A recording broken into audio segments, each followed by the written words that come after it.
So, what do you like to eat for lunch? I don't know. Oh, Mrs. Cinto is there. Good morning, Mrs. Cinto. Good morning. Are you Ella? Yes, ma'am. May I talk to you? May I sit here? Sure, ma'am. So do you know about the English declamation contest, right? And our section needs a representative for it. Will you be willing to participate on it? Yes, ma'am. I would have to. Okay, good luck. Thank you, It's ma'am. about in the next few weeks. Thank you, ma'am.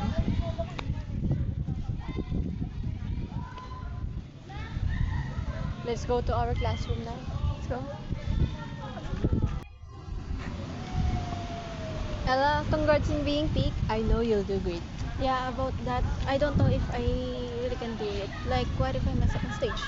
Ella, come on. You're the highest in our English in our whole class. Be more confident. I guess so. Thank you, Rebby. Now let's go. I'm hungry.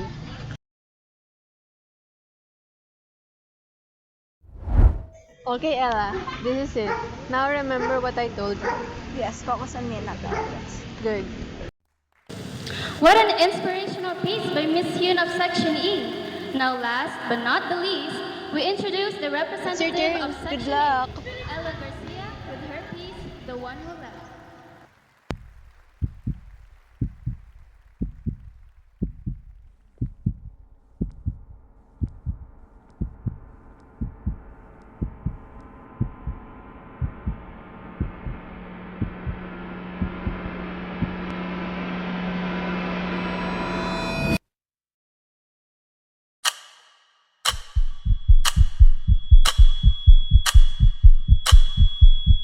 Ella, I believe in you.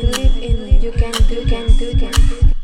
You're the highest in our whole class. Be more confident. The one who left.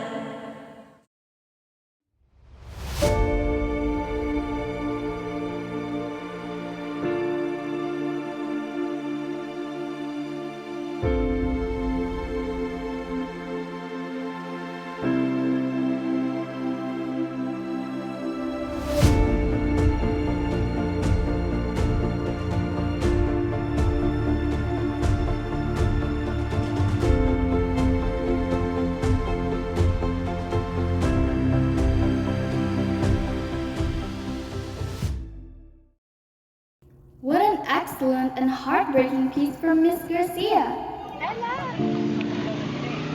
Debbie, thank you. Ella, congrats. But they haven't even decided for a winner yet.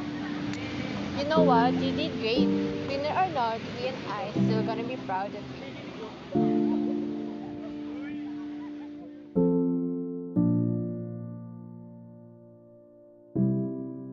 Now to announce the champion of this year's English declamation contest is Ella Garcia of Section A.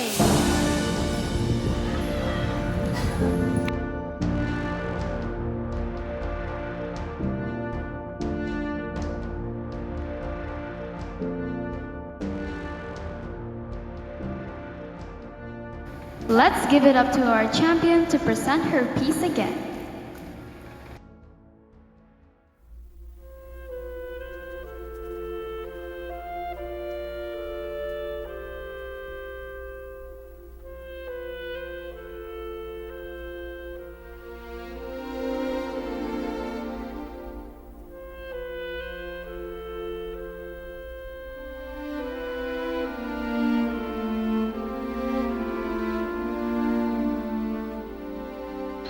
Alright, when it comes to these kinds of performances, especially when facing an audience, it is better to have a clear mental state and a mind filled with positive affirmations, either coming from your family, your friends, or even from yourself.